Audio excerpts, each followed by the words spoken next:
Thanks for joining us for day one of our 7-day cruise on the NCL Breakaway, the first in the Breakaway class ships. We started our cruise off, which was headed to Bermuda, by flying into New York the day before our cruise. We were able to check out Times Square, which was very awesome at night, obviously.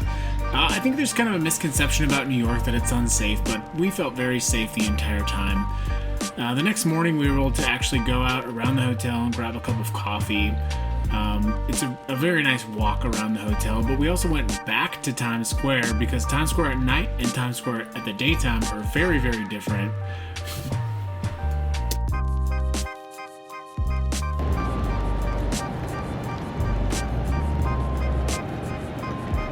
We picked Inch 48 because it was less than a 10-minute walk from the hotel door to the cruise port. So check out our review of that property.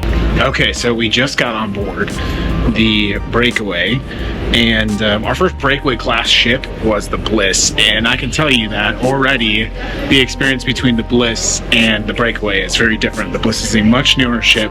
Breakaway was the first, literally the Breakaway class ship, and you can tell for sure there's definitely some refinements that need to be made, some upgrades, if you will.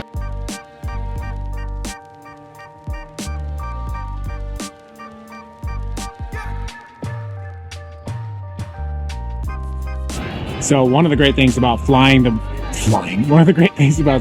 Breakaway out of New York is if you go to the top of the ship, you can see this amazing skyline. Probably very few places you can get a complete 360 skyline of Manhattan in a cruise terminal, and it's pretty breathtaking, like a view of just what we can accomplish when we work to do pretty amazing things. I think it's kind of cool. I think this is another example of just like the aging of the ship. And on the Bliss is kind of like the gold standard of Breakaway class ships, where this kind of noticeable aging would just really not be tolerated. And this isn't a particularly guest-facing area of the ship, but it is accessible, and they do have events up here. They took the time to put the Starlink terminals up, but some of these sort of like very noticeable cracks in the facade of the ship are just readily apparent. But this is a really quiet, super chill area to hang out on the Breakaway, especially if you're like Ashley and you have to make a phone call about your dining package. Now, built in 2013 and remodeled in 2020, this ship is not that old, but there are parts of the ship that feel older than 2013. Let's go ahead and grab a drink. That's obviously one of the first things you gotta do when you get on the ship.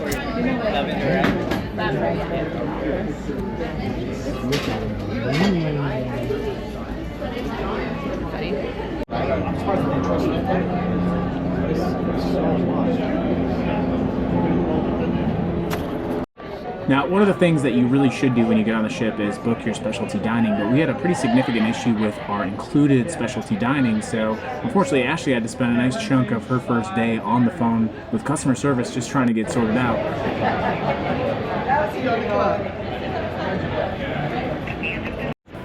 So having to spend so much time on the phone with customer service is really not acceptable the first time at the ship.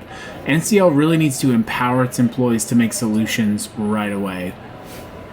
I think as you walk along the waterfront too on day one, some of the other things that you mentioned just right out of the gate are you can kind of see the chipping paint all over the ship just falling out on the waterfront, which is probably a sign that that's not being really well maintained. Disappointing as well. Sometimes you have great cruise ships, and sometimes the cruise ships show their sign of age. And listen, at the end of the day, we're just trying to provide our perspective. So we grabbed a nice spot to watch the sail away and the breathtaking views of Manhattan as we headed out on a 7-day cruise to Bermuda. This is a really special spot, and I've actually never been to New York, so seeing the skyline from a cruise ship is a must recommend. Even if you don't head out on the NCL Breakaway, cruising out of New York is a very special experience. Seeing the history of the skyline, seeing the Statue of Liberty, all that steel and glass and shoreline is really epic, and this sail away was one of my favorite parts of the journey. So let's just take a quick watch.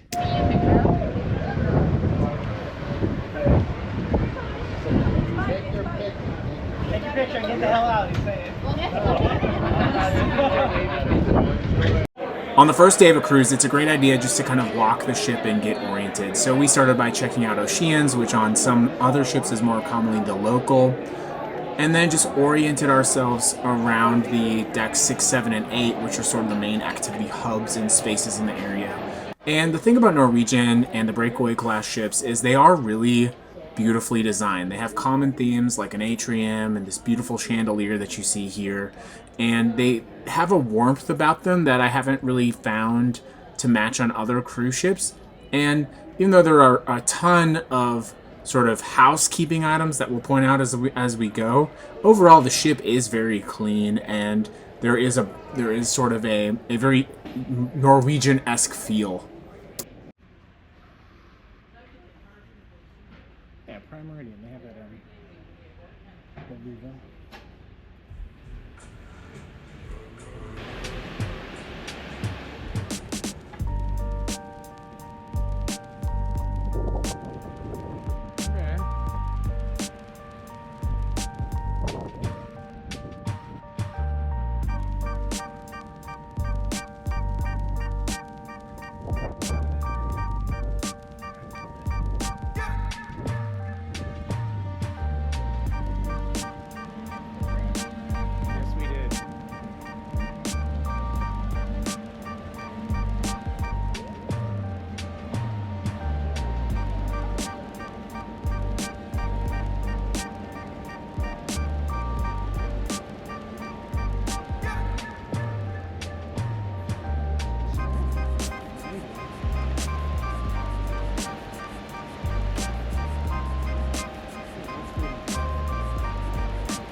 This is a good example of just the little tiny details that make a huge difference.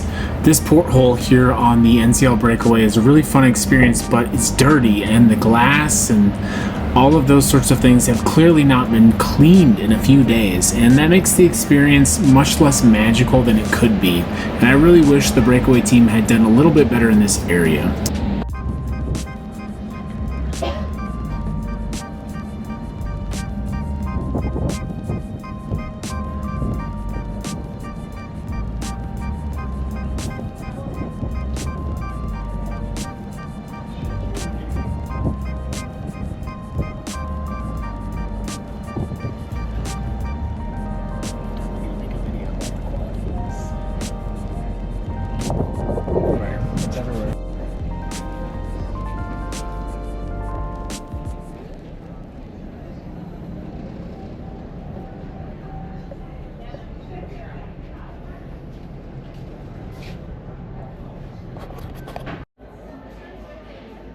I still always get really excited on my first day of a cruise. There's something about walking around the ship and checking out all the spaces and the areas, the atrium, the shops, the spaces that you're going to experience over the next 7 days. Like, you really don't know what's ahead for you, and that's kind of the exciting thing about walking around the ship.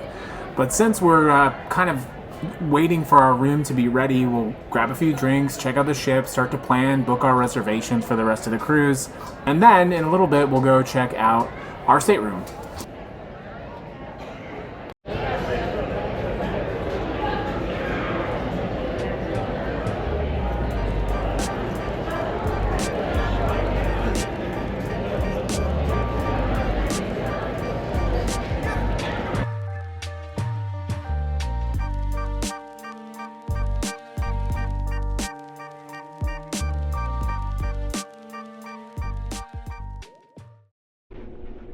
So for day one, I would say that my initial assessment of the interior room, the interior cabin that we have, as probably with most things on the ship, is a lot of times you see the photos don't do something justice. In the case of the Breakaway, with all due respect, the photos do a little bit too much justice to the look of the interior stateroom. It's definitely very dated. They're definitely going with the like earthy brown tones.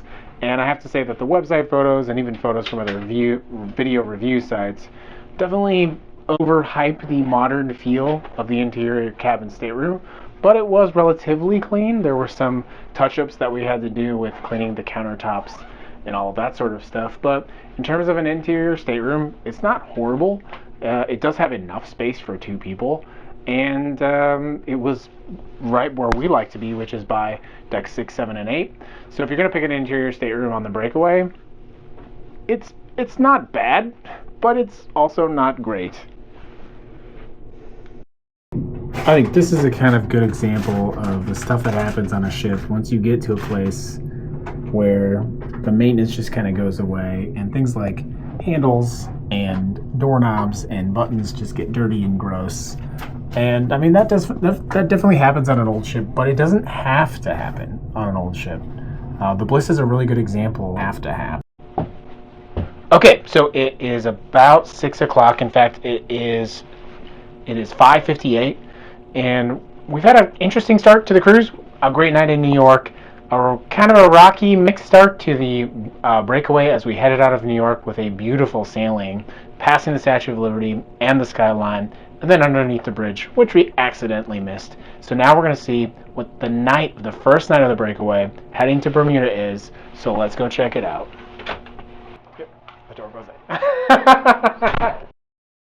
Yeah, there we go.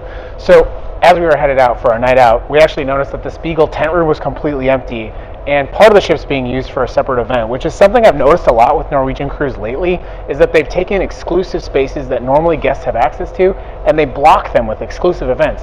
So you have this amazing, cool venue, the Spiegel tent, which is completely empty tonight, and it could be something that's like a group function or fun, or you could just having drinks with friends in here, but it's totally empty because part of this facility looks to be booked off for a separate and private event. That happened to us on our cruise when we went on the Viva in the Med, because a group blocked part of the observation lounge, and it started to ask questions of like, whose cruise ship is this actually? Who gets to cruise in these spaces? And I think that's a really fair question, because right now this really great, beautiful space is not being used. Okay, so we're headed out into the atrium, and we're going to go have dinner tonight at a very special place, which is Shanghai Noodle Bar. So let's go ahead and walk through the casino and all the smoky smell back to Shanghai's Noodle Bar, which we actually went to twice on this cruise because it really was a great experience. So please try to get there if you can. So at the Noodle Bar, you get a menu that you have to choose, and Ashley's doing all the choosing because she's the smart one.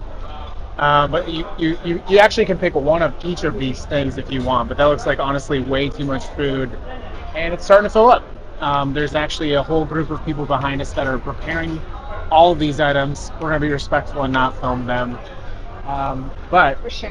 what did we decide to get? We're gonna get the hot shakers, the spring rolls, and 2 noodles, and either the 5-spice chocolate cake or the panda salad. All right, let's take a picture,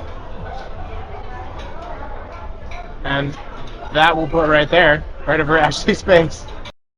So, true to form, the restaurant is filling up very quickly. Now, over half the restaurant's full. It's only 6 o'clock. Orders are in, and so far, staff's been very attentive. Orville is our waiter tonight, and he's doing a great job. So, we'll see. It smells great. It smells great, apparently.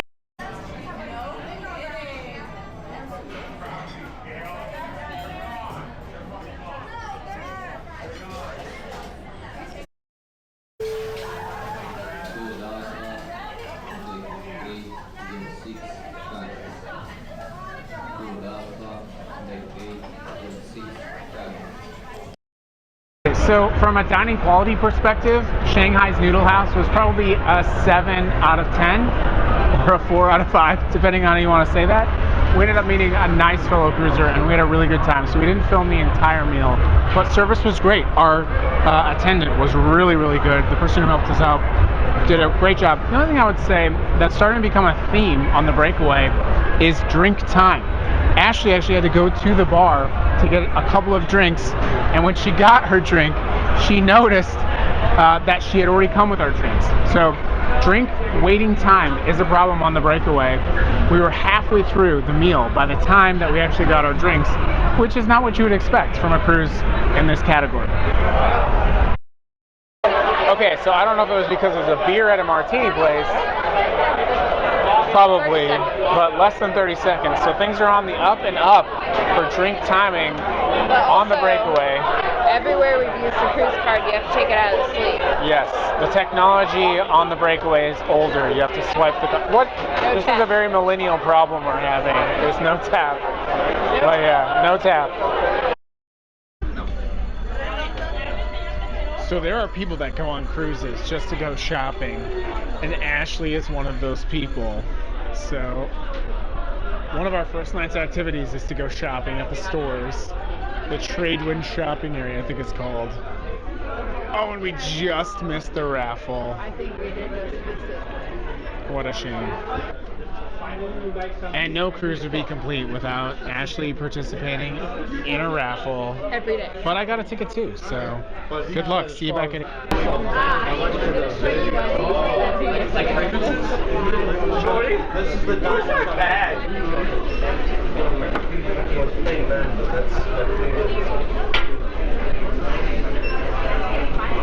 Ruby is one of the rarest. There's so few. So how would you compare the shopping experience on the Breakaway to the shopping experience on the other ships you've been on? I mean, this is one of the biggest Effie stores I've ever seen on a ship. Okay, that is technically a compliment, just for the record. However, on the Bliss, it is much more lively Much more lively. and exciting. And every Effie store has a activities director that does all their raffles and everything. And the one on the Bliss was very entertaining. To be determined on the Breakaway. And if I'm being honest, the night looks like it's on the upward swing. What do you think? All right, let's give it a shot. We grabbed a quick bite at Wasabi, the sushi bar on the ship, and I think this is another area of the ship that goes underutilized, but it was so good. We just grabbed 2 rolls, and then we headed back out. And I'm very excited to be here in the Effie Jewelry Store with the Effie team. I did not win. Oh, what a shame. I always win on the last day, though, so I have high hopes. You do win the last day. When's this one? Oh, it's going to be another event, 8th. Oh, we got it. If there was time, One more raffle.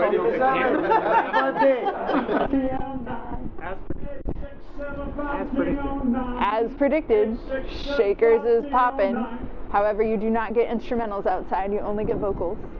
And out in the blue ocean is just a black abyss of darkness. And we got singular light. We got the vocal only. The vocal only track. On the waterfront. It's And the wind. It's a surreal It's a little creepy almost. Very Halloweenish, very on brand. Watermelon twist. It was very good. I tried it. It's spicy. The waterfront at night is its own kind of twisted, dark experience. Mystery. It's a mystery. Bring a windbreaker though. I could hide neath the wings of a bluebird. I promise there's piano happening. Something about hot wings. 8:46 p.m. shortly before, right? That's 7:46 p.m. Right before the 9 o'clock show. And this whole place is probably gonna fill up. So we'll see if it fills up. I like Ashley's recommendation, which is I should just sit right there in that chair and see what happens while she checks it out. I wonder if the waterfront, so the waterfront is accessible here, but in reality it is closed off. Smart. So we decided to grab a last minute show at 8 o'clock on the Breakaway. That's the thing about cruising, is you never know what you're going to run into. You might catch a casino, you might catch a show, you might catch a raffle. So we're going to grab a seat up here for the 8 o'clock show, which is the Welcome Aboard show. So let's roll, let's watch, let's check it out. Scotch whiskey on board. They just make 300. During the time he's mixing, let me tell you something. I can speak 3 kinds of language: Spanish, English, and Visa, and MasterCard. 10375, calling once, calling twice.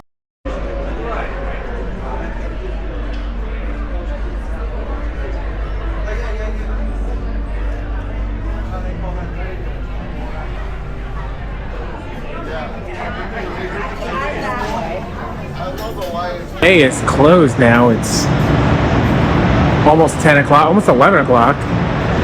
And here, let's go ahead and give the camera to Ashley. 9:45. We just closed up the night at Sid Norman's Porthouse, the mythical bar slash storytelling song hour.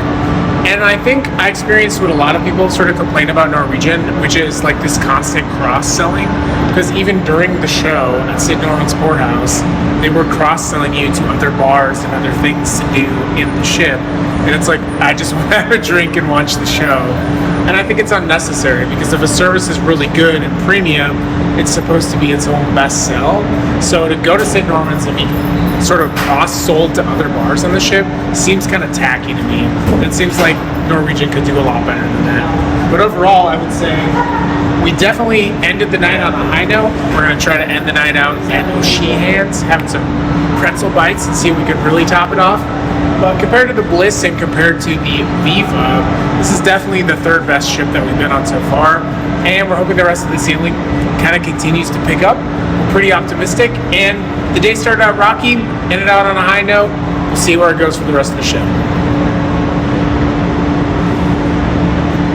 You're okay. It works. Okay, so we're back in the room. Our night has ended. It is 10:20 p.m. We're early in that regard. And a little bit of drama has developed on the NCL Breakaway. We were standing in lines at O'Sheehan's, which I always thought was funny that people call it O'Sheehan's, but that is actually how you say it. I thought it was O'Sheehan's. And anyways, this very inebriated gentleman was saying, we're going back to New York. And I was like, okay, buddy. But sure enough, if you remember from earlier in the video, the ship tilted dramatically. And the reason the ship apparently tilted dramatically was because the ship made a big U-turn and is heading back to New York. And I think this is the thing that so many people have talked about with NCL, which is unannounced itinerary changes and lack of communication therein. So we went up to guest services and kind of, I said like, hey, like I noticed the ship completely turned around. What's going on? And at the current sort of message from guest services is, at this time, there is no change to the itinerary. So that was as of about 20 minutes ago. And I can just about imagine how this might go if this isn't really like well handled. So it's kind of interesting that you get to kind of vlog along with us as this unfolds, this itinerary change. Now, it's possible that they could just really book it back to New York and book it back to Bermuda, but I can't do that math in my head how that works out to get everyone back in when we're supposed to be.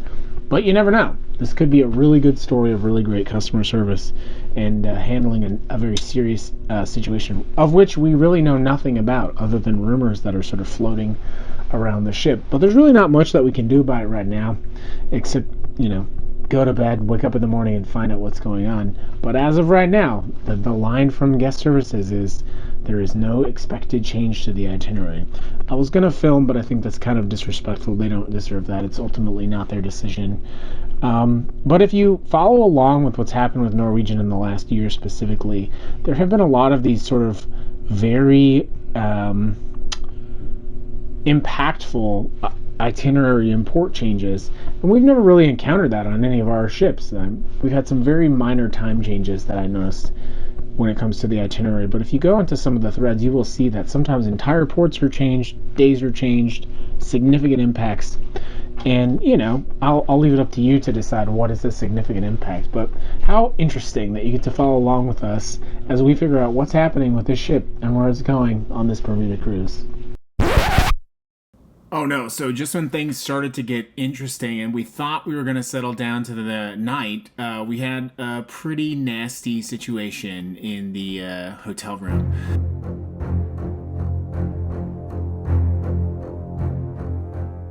First, we noticed some, well, let's just say boogers on our pillow, and when we went to get help for that, right before we laid down, we pulled back the bed sheet, and deep beneath the sheet, there was actually pee on the bed.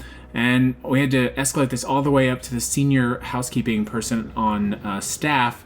They brought 2 sets of sheets, and the replacement sheets also had gross stains on them. So it was a big issue that we had to solve.